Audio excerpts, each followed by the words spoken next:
in.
Ladies and gentlemen, the President of the United States and the Prime Minister of the State of Israel.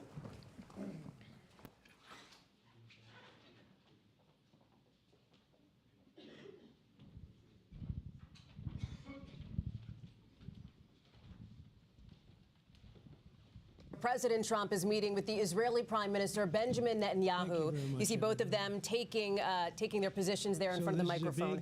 We expect to hear both leaders discuss the Trump administration's plan for a peace deal to try to end the war in Gaza. Let's go right and listen in.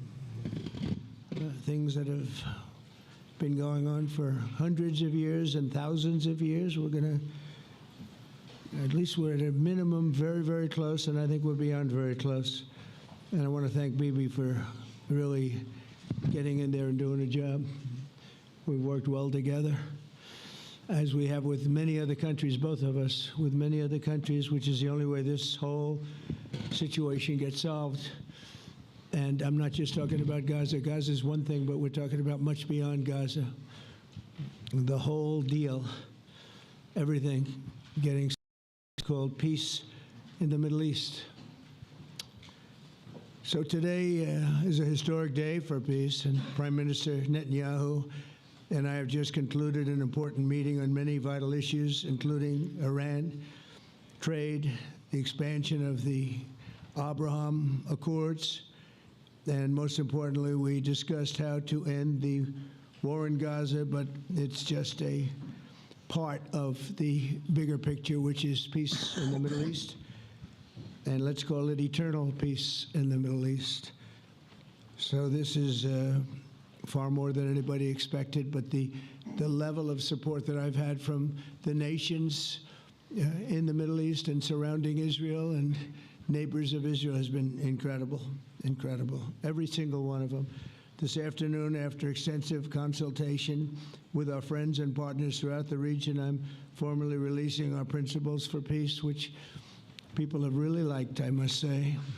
And these are done not just routinely done, these are done with total consideration and working with the nations that we're talking about. All of these nations have made contributions to those suggestions. I want to thank the leaders of many Arab and Muslim nations for their tremendous support in developing the proposal, along with many of our allies in Europe. Europe has been very much involved, and as I was called by many of the European leaders, most of them saying, is this true? Are you really doing peace in the Middle East? This is the most incredible thing we've heard. Some think it's the biggest thing they've ever heard. They called just to find out, was it just a rumor or is it actually done? And then they said, have you spoken to the Arab leaders? Have you spoken to all of the other leaders that we have to get? A lot of people involved in this one. I also want to thank Prime Minister Netanyahu for agreeing to the plan and for trusting that if we work together, we can bring an end to the death and destruction that we've seen for so many years, decades, even centuries, and begin a new chapter of security, peace, and prosperity for the entire region.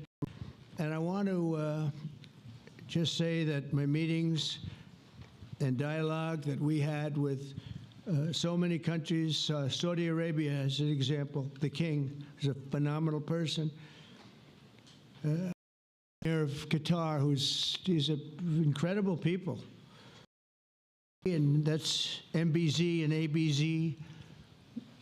We're totally involved. These are the people that we've been dealing with and who've been actually very much involved in this negotiation, giving us ideas, things they can live with, things they can't live with. Pretty complex. I mean, after 2,000, 3,000 years, whatever it is, I guess it's got to be a little complex, or it would have been done a long time ago. The King of Jordan was with us, as you know, in the United Nations. The President of Turkey, President Erdogan, is a friend of mine, a strong man, but a good man. President of Indonesia, somebody who's an amazing leader, Prabowo. He is an amazing leader and respected by everybody.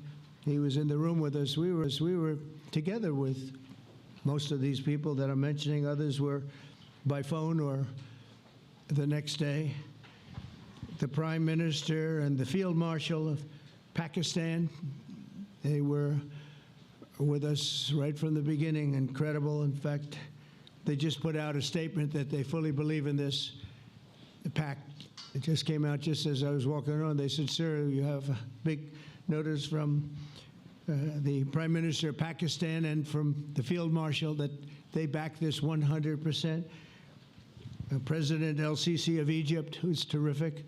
And these are people I've gotten to know over the years. I mean, I would say it started around 2015 and then went into 2016 when the presidency officially began. But I've known him actually for a long time, and there are many cases really great men. I can't say in all cases, but I will tell you in many cases they're great men and some great women too. They tend to be mostly men, however, I will say that. But if accepted by Hamas, this proposal calls for the release of all remaining hostages immediately, but in no case more than 72 hours. So the hostages are coming back, and I hate even saying this from the standpoint, doesn't sound right, but it is so important to the parents. The bodies of the young men, I believe in almost all cases, the young men are coming back immediately. I met with parents. The parents felt as strongly about getting the body of their dead boy back as though the boy were alive and well. It's so important to them. And it means the immediate end to the war itself, not just Gaza. It's the war itself. Under the plan, Arab and Muslim countries have committed, and in writing in many cases, but I actually would take their word for it. The people I mentioned, I'd take their word for it, to demilitarize Gaza, and that's quickly. Decommission the military capabilities of Hamas and all other terror organizations. Do that immediately. And we're relying on the countries that I named and others to deal with Hamas. And I'm hearing that Hamas wants to get this done too, and that's a good thing. And destroy all terror infrastructure, including the tunnels, weapons of production facilities. They have a lot of production facilities that we're destroying. They'll also help train local police forces in the areas that we're discussing right now, in particular in and around Gaza, working with the new transitional authority in Gaza. All parties will agree on a timeline for Israeli forces to withdraw in phases. They'll be withdrawing in phases. No more shooting, hopefully, as progress is made toward achieving these goals. Arab and Muslim nations need to be allowed the chance to fulfill these commitments of dealing with Hamas. They have to deal with them because they were the one group that we have not dealt with. I haven't dealt with them. But the Arab countries are going to, and Muslim countries are going to be dealing with Hamas, and I believe they've already been there. I think they probably have an understanding, and they haven't maybe mentioned that, but I would imagine they do. Otherwise, they wouldn't have gone as far as they've gone. If they're unable to do so, then Israel would have the absolute right and actually our full backing, the U.S. full backing. Marco's here, and a lot of our leaders are here, our great Vice President, Susie Wiles, Steve Witkoff, Jared Kushner. They've been so involved in this process. I don't think anybody else could have done it or even come close, but it's we're right there. We're right there. First time in thousands of years, I think you can probably say, if you really look into it, if you study back, if you're a scholar, you would say thousands of years. Israel would have my full backing to finish the job of destroying the threat of Hamas. But I hope that we're going to have a deal for peace. And if Hamas rejects the deal, which is always possible, they're the only one left. Everyone else has accepted it. But I have a feeling that we're going to have a positive answer. But if not, as you know, Bibi, you'd have our full backing to do what you would have to do. Everyone understands that the ultimate result must be the elimination of any danger posed in the region, and that danger is caused by Hamas. The tyranny of terror has to end, and this is, again, something that we're looking for. This is eternity. This is for forever. To ensure the success of this effort, my plan calls for the creation of a new international oversight body, the Board of Peace, we call it, the Board of Peace, sort of a beautiful name, the Board of Peace, which will be headed, not at my request, believe me, I'm very busy, but we have to make sure this works. The leaders of the Arab world and Israel and everybody involved asked me to do this, so it would be headed by a gentleman known as President Donald J. Trump of the United States. That's what I want, is some extra work to do, but it's so important that I'm willing to do it, and we'll do it right, and we're going to put leaders from other countries on, and leaders that are very distinguished leaders, and we'll have a board, and one of the people that wants to be on the board is the UK former Prime Minister, Tony Blair, good man, very good man, and some others. And they'll be named over the next few days. And it'll be quite the board. Working, everybody wants to be on it now. I don't know if that had anything to do. They named me and everybody else wanted to be on it. I guess they figure, well, he's a soft touch. He'll be easy to deal with. Working with the World Bank and others, it will be responsible for recruiting and training a new government that will be made up of Palestinians, along with highly qualified experts from all around the world.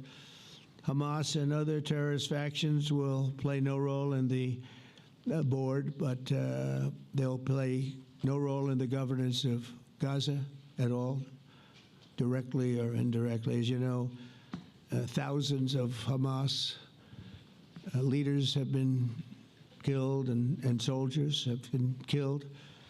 And we can never forget October 7th, but thousands have paid the price for that.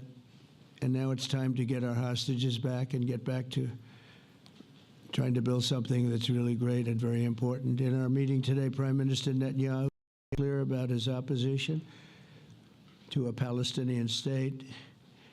And he continuously mentions October 7th, and I understand that. Most people do.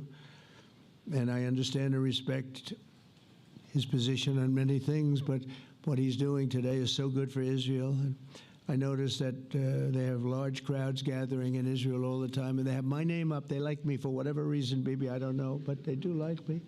But they say two things: please get the hostages back, and please end the war. They've had it. It's had it. So I think it's a very popular thing you do, because he's a warrior. He doesn't know about getting back to a normal way of life, but he is a warrior, and Israel's lucky to have him. But now the people want to get back to peace. They want to get back to normalization in a true sense. Several countries have foolishly recognized the Palestinian state.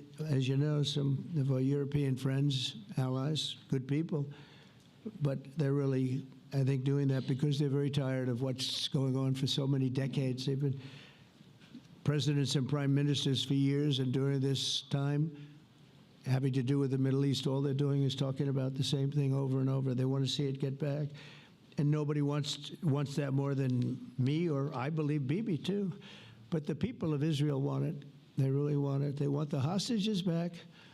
That includes the probably 32 bodies that we're talking about, 20 people that are living, 32 or so people that are dead, and they want to have peace.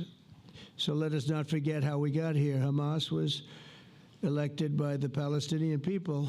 Israel withdrew from Gaza thinking they would live in peace. Remember that a long time ago? They withdrew. They said, you take it.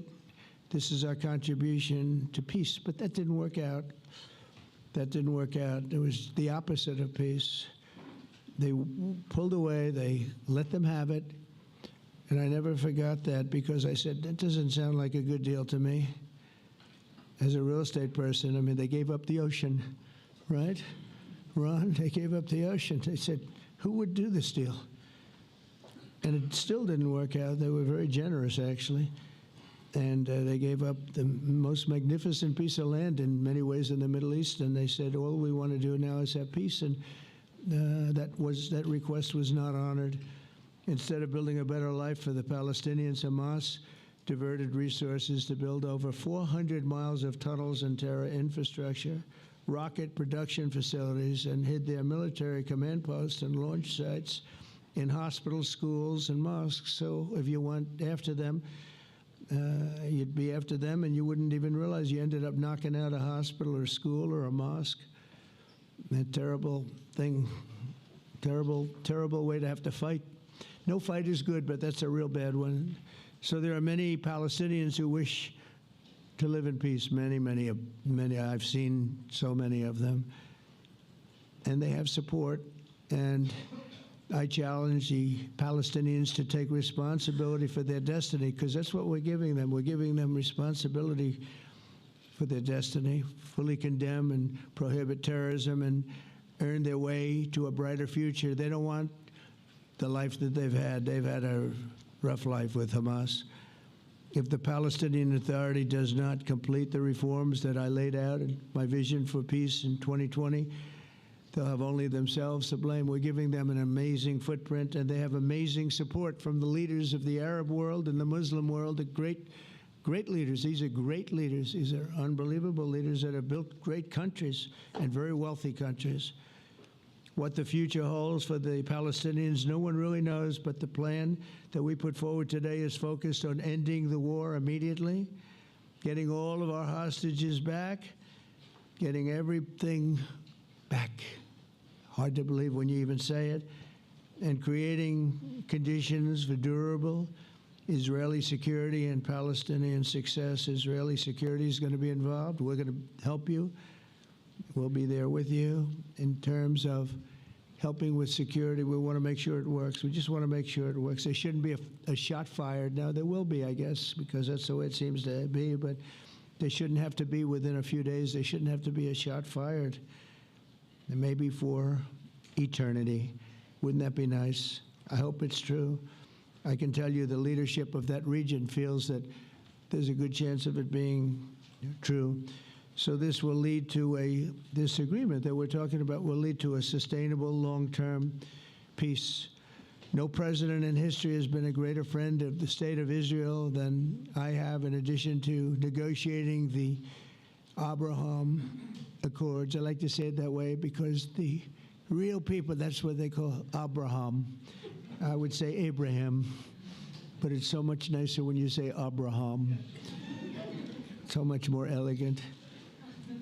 But the Abraham Accords are amazing. Jared, you did that along with your group of geniuses, and nobody thought that could be done. We have 4 countries, and Sleepy Joe Biden didn't do a thing. He didn't even know what the hell they were. He should have had them fold up. But I think this will also lead to packing them. And who knows, maybe even Iran can get in there. I hope, we hope we're going to be able to get along with Iran. I think they're going to be open to it. I really believe that. But they could be a member. I long ago said, I'll bet you at some point Iran will be a member of the Accords, and little did I realize it was going to take this turn. That was some turn we did with the B-2s. But I think they might very well be there because it's a great thing for them economically. I recognize the eternal capital of Israel. I opened the American embassy in Jerusalem. That was something that everyone said would never be done, could never be done. Virtually every president for many, many years, for decades, would campaign on making Jerusalem the capital of Israel. They campaigned on it over and over. Is that right, Steve? Is that right? Everyone, and when they got to it, and I understand why now, because it was so. When I got to office, I campaigned on it too. I said, we're going to make it. And then I'd get calls from the leaders of various countries saying, please don't do it, please don't do it. It'll end the whole world, please don't do it. And finally, I just didn't say anything, and I did it. People were calling me before I did it because they heard I was going to do it, and leaders of countries were calling me, and I think it was on a Thursday that I did it, and they'd call me Monday, Tuesday, Wednesday, 3-4 times a day, and I said, tell them I'll call them back on Friday. And I announced it on Thursday, and I called them back, the biggest people in the world, and they said, you've done it. I said, done what?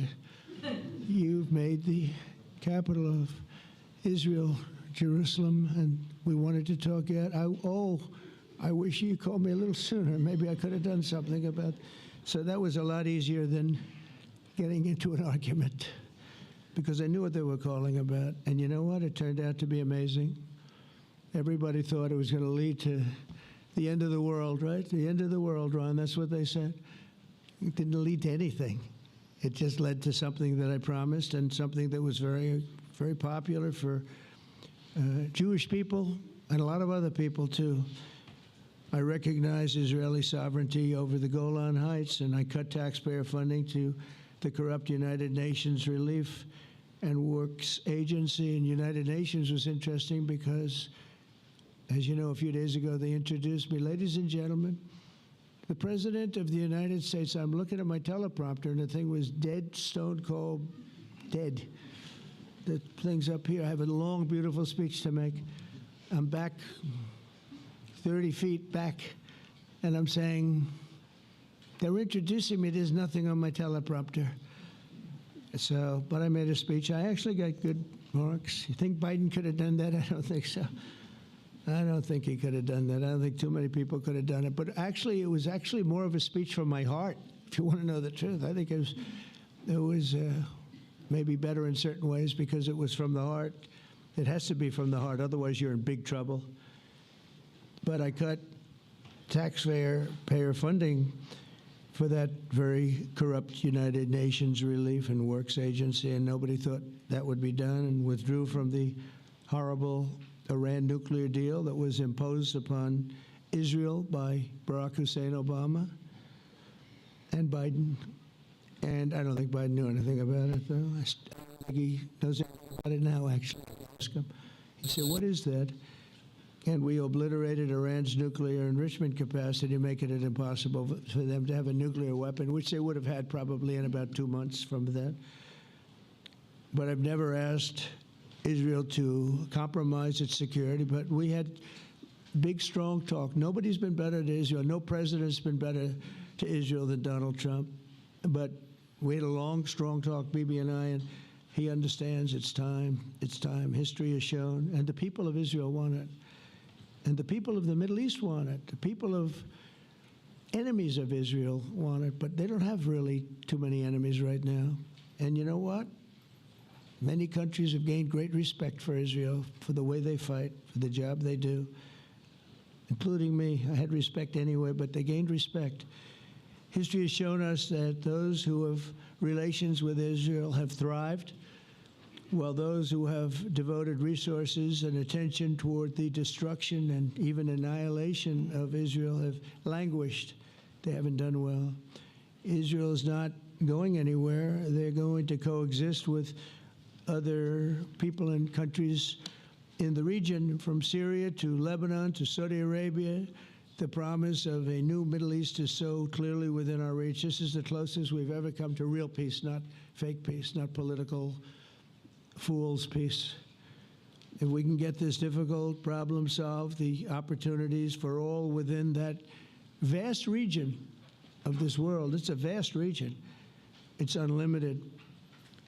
The Abraham Accords show that all countries are better off when they communicate and work together and embrace new opportunities. I hope Jared and Steve and Susie and Marco and JD, we have great people.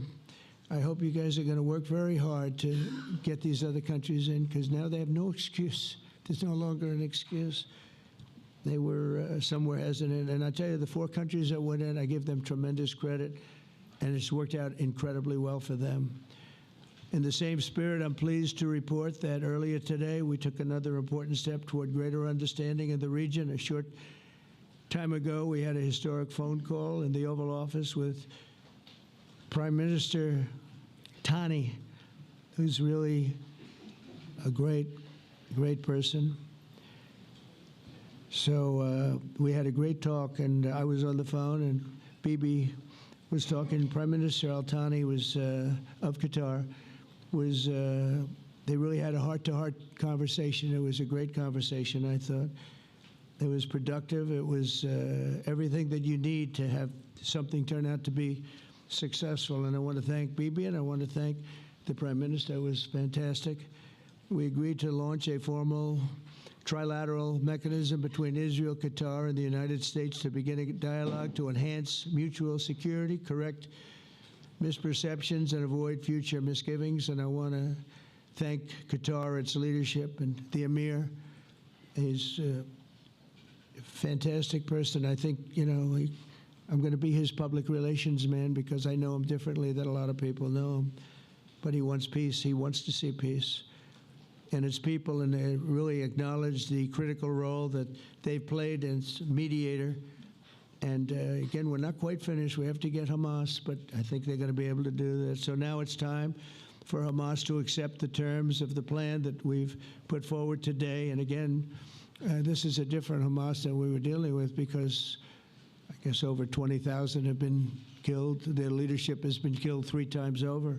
So you're really dealing with different people than we've been dealing with over the last 4 years, 5 years. Everyone has done their part and come to the table in good faith. Our Arab and Muslim partners are fully prepared to step up and fulfill their commitments for the benefit of the people of Gaza and the entire region. They're willing to step up and do a lot. They really are. There are a lot of good people involved.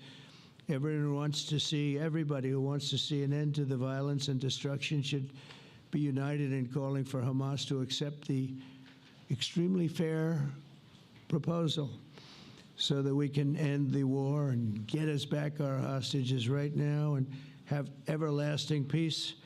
And I look forward to having relationships with everyone. As the chairman of the board, I'll be involved, and we'll have meetings with some very smart people that'll be working over there to make sure that we haven't just been wasting time with an agreement that doesn't get done. The task of building peace will not be easy.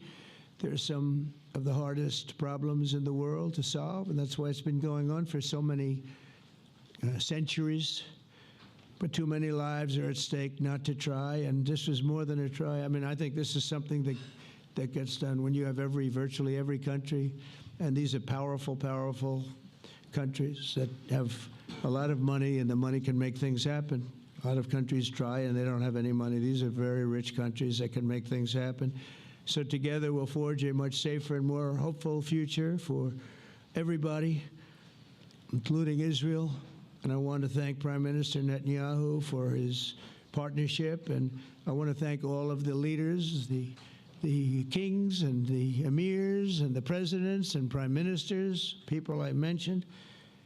And they've been absolutely fantastic to work with, and it's just happened very quickly. It's happened from a couple of weeks before I had a couple of meetings, but a couple of weeks before we went to the United Nations, and we had some incredible meetings. It all came to place. It all took place, and everybody wanted to be a part of it. I don't have anybody that's saying we don't want anything to do with it. It's just the opposite. And I'll tell you, a couple of years ago, a year ago, I don't think we would have had this kind of participation, Mr. VP, right? I don't think we would have had. It's been amazing. The participation was 100%. Everybody wants to be a part of it. And everybody, those very strong countries, everybody wants it to work. So, Bibi, congratulations on this. I think this will be your crowning achievement, frankly. If this all works out, we think it will. It's going to be your crowning achievement, and I want to thank you very much for being here. Thank you, please. Thank you. Thank you.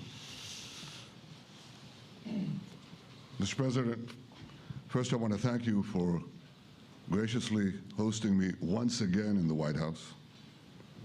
And second, I want to thank you for your friendship and for your leadership. From Jerusalem to Tehran, from the Golan Heights to Gaza, you've proven time and again what I've said many times. You are the greatest friend that Israel has ever had in the White House. And Mr. President, you and I both know it's not even close. While you focus at home on making America great again, your leadership abroad is changing the world for the better, ending wars and advancing peace. I believe that today we're taking a critical step towards both ending the war in Gaza and setting the stage for dramatically advancing peace in the Middle East, and I think beyond the Middle East, in very important Muslim countries. I support your plan to end the war in Gaza, which achieves our war aims. It will bring back to Israel all our hostages, dismantle Hamas's military capabilities, end its political rule, and ensure that Gaza never again poses a threat to Israel. We would not have achieved this turning point without the courage and sacrifice of our incredibly brave soldiers. They fight like lions to defend the people of Israel, and they serve on the front line in the war between civilization and barbarism. Mr. President, when our two countries stand shoulder to shoulder, we achieve the impossible. Just a few months ago, in Operation Rising Lion and Operation Midnight Hammer, we struck a decisive blow against Iran's nuclear and ballistic missile program. Your bold decision to send those B-2s made the region safer and the world safer. Now, under your leadership, we're taking the next step to win the war and expand the peace. Your plan is consistent with the 5 principles my government set for the end of the war and the day after Hamas. Everybody asks, what is your plan for the day after Hamas? Here's our plan. Pass it in the cabinet.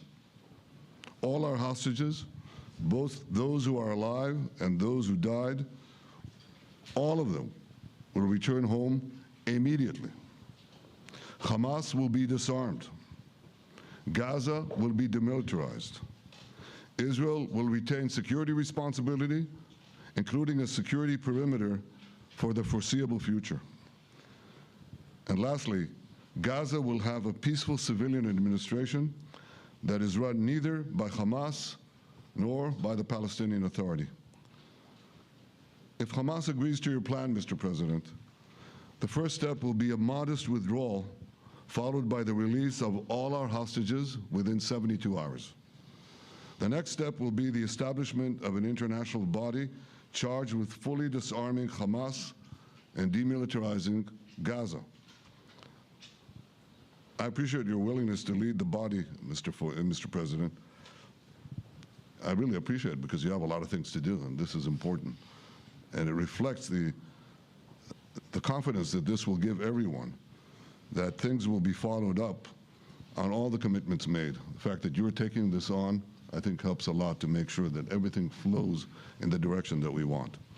Now, if this international body succeeds, we will have permanently ended the war. Israel will conduct further withdrawals linked to the extent of disarmament and demilitarization, but will remain in the security perimeter for the foreseeable future. I think we should understand that we're giving everybody a chance to have this done peacefully, something that will achieve all our war objectives without any further bloodshed. But if Hamas rejects your plan, Mr. President, or if they supposedly accept it and then basically do everything to counter it, then Israel will finish the job by itself. This can be done the easy way, or it can be done the hard way, but it will be done. We prefer the easy way, but it has to be done. All these goals must be achieved because we didn't fight this horrible fight, sacrifice the finest of our young men to have Hamas stay in Gaza and threaten us again and again and again with these horrific massacres. Mr. President, I was encouraged by your clear statement at the UN against the recognition of a Palestinian state. That would be an outcome that, after October 7th, would reward terrorism, undermine security, and endanger Israel's very existence. As for the Palestinian Authority, I appreciate your firm position that the PA could have no role whatsoever in Gaza without undergoing a radical and genuine transformation. In your 2020 peace plan, which you mentioned just now, you made clear what that transformation requires. It's not lip service. It's not checking a box. It's a fundamental, genuine, and enduring transformation. And that means ending pay to slay, changing the poisonous textbooks that teach hatred to Jews, to Palestinian children, stopping incitement in the media, ending lawfare against Israel at the ICC, the ICJ, recognizing the Jewish state, and many, many other reforms. It won't come as a surprise to you that the vast majority of Israelis have no faith that the PA Leopard will change its spots. But rather than wait for this miraculous transformation, your plan provides a practical and realistic path forward for Gaza in the coming years, in which Gaza will be administered neither by Hamas nor the Palestinian Authority, but by those committed to a genuine peace with Israel. I think this can be not only a new beginning for Gaza, I think it can be a new beginning for the entire region. Under your leadership, we can re-energize, well, I've got to contribute my own, we can re-energize the Abraham Accords. That's what it's called in the original Hebrew, Abraham. Abraham is fine, Abraham, however you want to call it. Under your leadership, Mr. President, we can re-energize the Abraham Accords that we forged 5 years ago. We can expand them to many more Arab and Muslim nations that choose moderation over extremism. I think there's an opportunity here. It's not going to be easy, it's tough going, but I think if we succeed, you're absolutely right. We're going to open possibilities that nobody even dreamed of. But I think we dream of them. As you've told me, Mr. President, and you've told the world many, many times, you said, remember October 7th. Remember October 7th.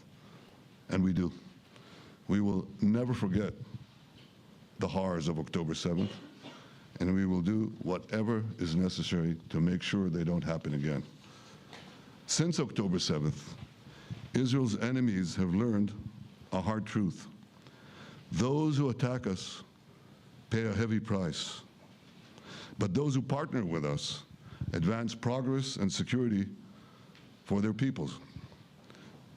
President Trump just said it, it's also in the Bible. It says, those who will bless you will be blessed, and those who will curse you will be cursed. And that's actually what is happening. We want the blessings. I think we've done a lot in the past 2 years to end the curse. We're not finished, but we've done a lot. And we've done a lot together to end the curse. I want to thank your entire team for their efforts to get to this point. I especially want to thank Steve Witkoff and Jared Kushner for their indefatigable work to bring Israel and Arab states in the region closer together. I am deeply grateful to both of them for their work. We had a phone call today just to make it clear. I said to the Prime Minister of Qatar, Israel was targeting terrorists, wasn't targeting Qatar. And of course, we regretted the loss of the Qatari citizen, wasn't our target. And I very much appreciate President Trump's proposal to have a trilateral body, the United States, Israel, and Qatar, to work out respective grievances. There are quite a few. But if we could try to mitigate them or put it on a different footing, I think that'll be good for everyone. Above all the people, the fine team, and many helpers who've done this, I want to thank you, Mr. President. History has already shown leadership. Israel and America can change the face of the Middle East. And today I'm hoping to end the war in Gaza will do so again and do so soon. It will free our hostages, end Hamas's tyranny in Gaza, and enable a more secure and prosperous future for the peoples of our region. Thank you, Mr. President. May God bless America. May God bless Israel. May God bless the indispensable alliance between our countries. And may I add, in Hebrew, G'mal Chatima Tova, may we all be inscribed in the book of life. Thank you. Thank you very much, Bibi. So I think while we wait for these documents to be signed and get everybody in line, I think it maybe is not really appropriate to take questions. I'm meeting with, as you know, a couple of Democrats in a little while about the country, about keeping our country open. They're going to have to do some things because their ideas are not very good ones. They're very bad for our country. So we'll see how that works out. But this is something that was really historic today. This was something that was amazing. I think, Bibi, I mean, depending on you, I think while we're waiting for signatures and waiting for approvals from a lot of different countries that are involved in this, we probably shouldn't take questions, or would you like to take a question or two from perhaps a friendly Israeli reporter, if there's such a thing? That's a very, very tough proposition. But I would think, Mr. President, that I would go by your instinct that this is, we'll have enough time for questions. Let's settle the issue first, I think. Thank you very much, everybody. Thank you.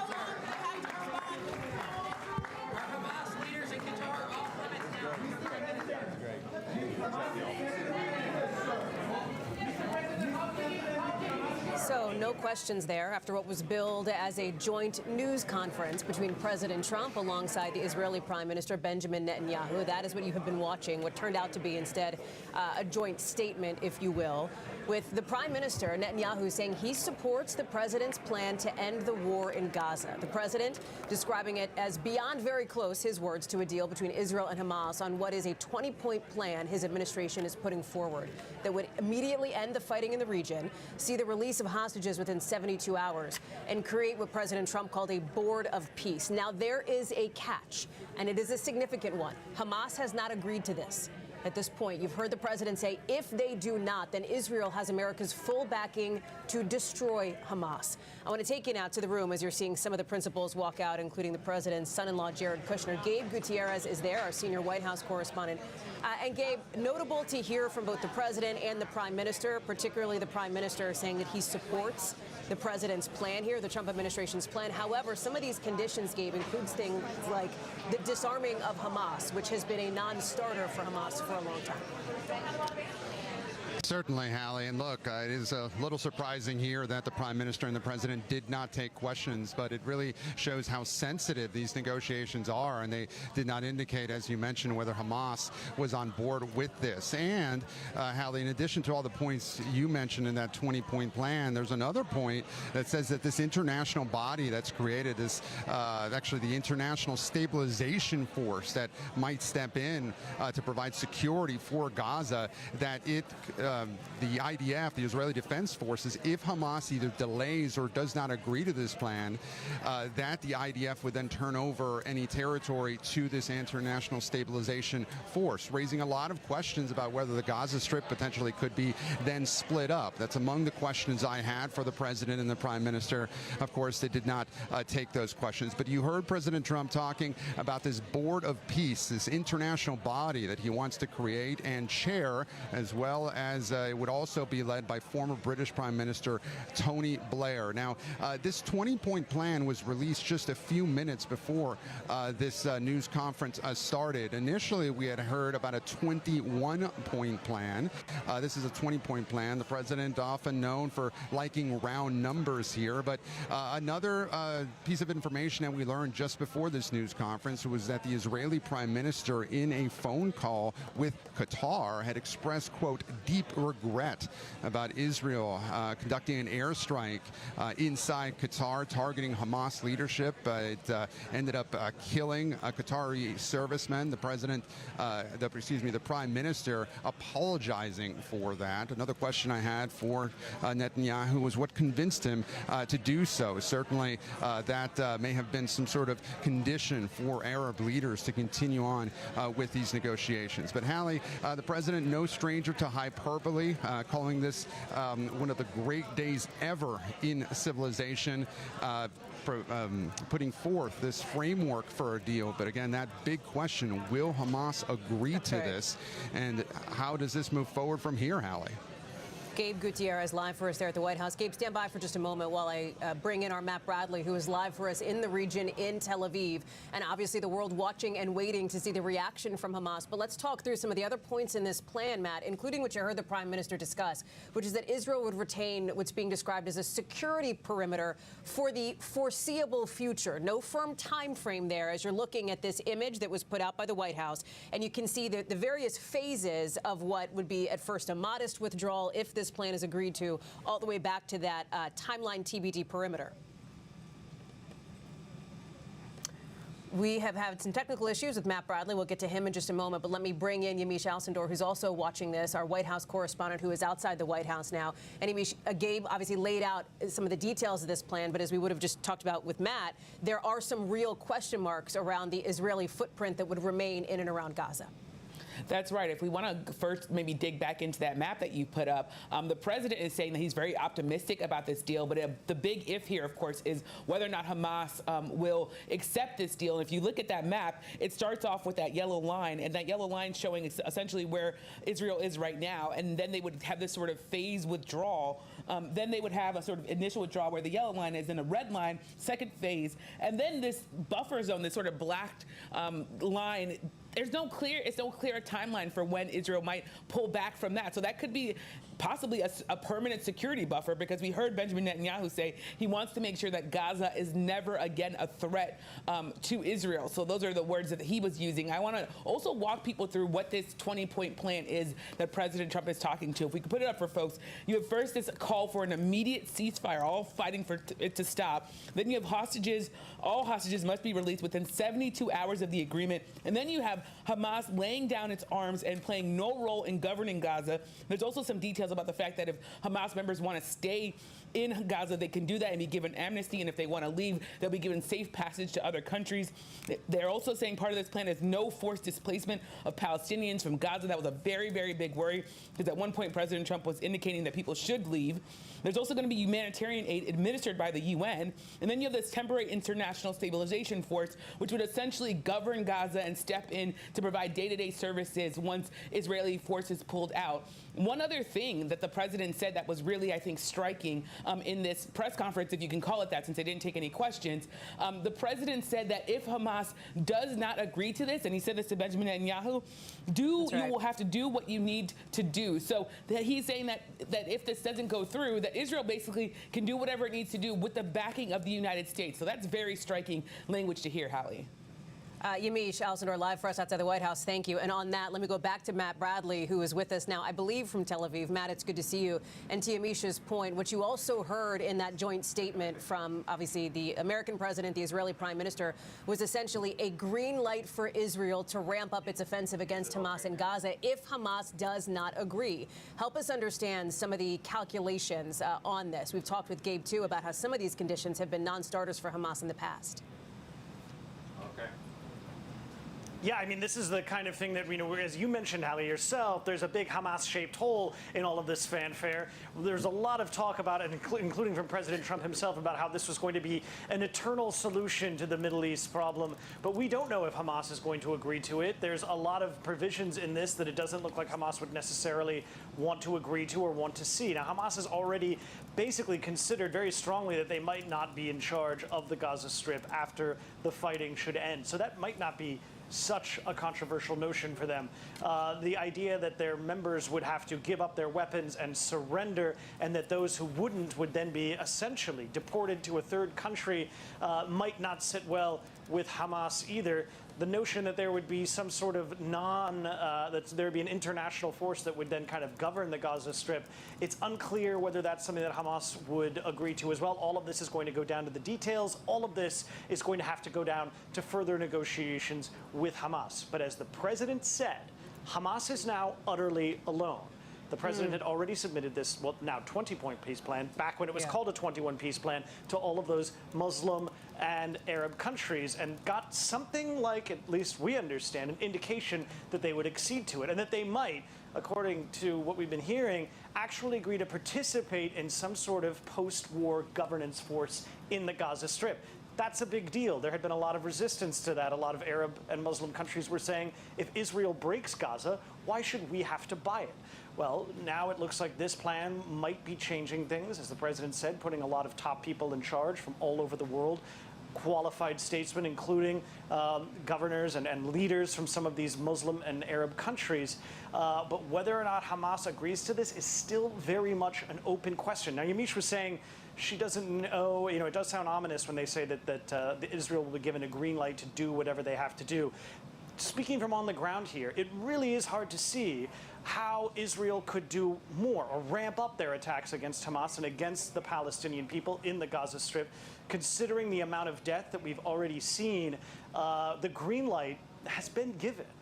The Israelis, while they are under pressure from countries all over the world to improve the humanitarian circumstances in the Gaza Strip, if Hamas doesn't sign on to this, and if Israel is then allowed by Washington to sort of do what they will, as we heard from both Netanyahu and from Trump, it's unclear whether that is going to represent a real ramp up from the enormous destruction and devastation that we've already seen Israel forcing on Gaza in the past 2 years.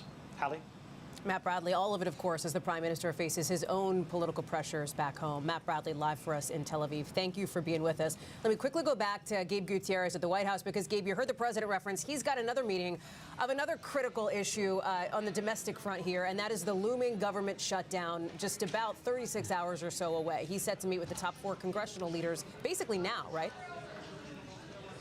Yeah, that's right, Hallie, and I'll try to get through this quickly because White House officials are already telling us to wrap this up. But you're right. At 3 o'clock, we're now past that now. The president was hoping to meet with Democratic leaders here at the White House, a very high-stakes meeting that he said he had to rush off to.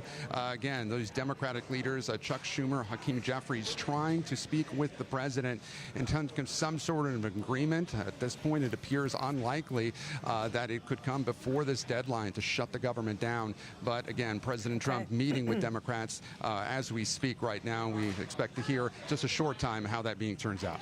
Okay. Gabe Gutierrez, with the lights off you go. We'll have more coverage here on NBC News Now just ahead. Back to Dave.